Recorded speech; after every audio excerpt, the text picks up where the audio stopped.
বেলিও পৰিব হ'ল, আমাৰো ঘৰলৈ যাবলৈ হ'ল। এইখিনি সময় ইমান ধুনীয়া লাগে ধান কাটি, আৰু সৌ আকাশত চাওকচোন ৰঙা বেলিটো ইমান ধুনীয়া মিঠা এটা ৰং দিয়ে। আৰু এই ধান থোকা চাওক ইমান ধুনীয়া লাগিছে।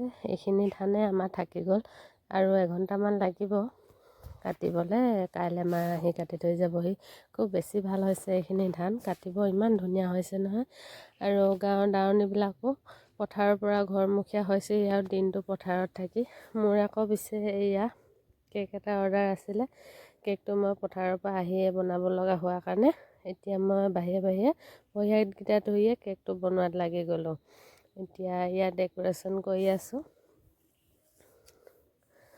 আৰু তেখেতলোকে খুব সোনকালে নিবলৈ আহিম বুলি কোৱাৰ কাৰণে মই বিশেষ একো ডিজাইন দিব নোৱাৰিলোঁ। জল্দা জল্দিখিনি এনেকৈ কেকটো বনাই লৈছোঁ। তো আপোনালোকে কেনেকুৱা লাগিছে কেকটো ক'ব হা।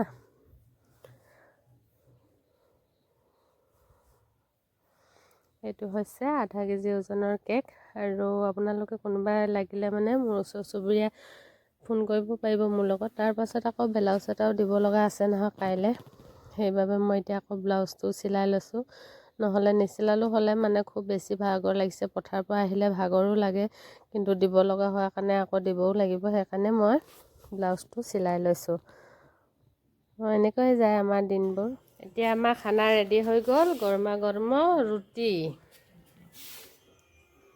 ৰুটিৰ লগত আলু ভাজি।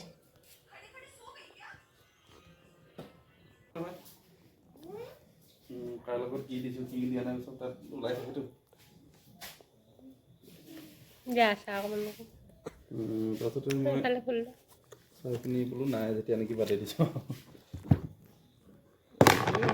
নল'লো মই আজি বেলেগ কামত লাগি ভাত আছিলোঁ। খাবলৈ মন নাই, সেইবাবে ৰুটিকে বনালোঁ। দে অকণ পিছত ফোন কৰি আছোঁ বাৰু দেই। ৰুটি খাই লওঁ।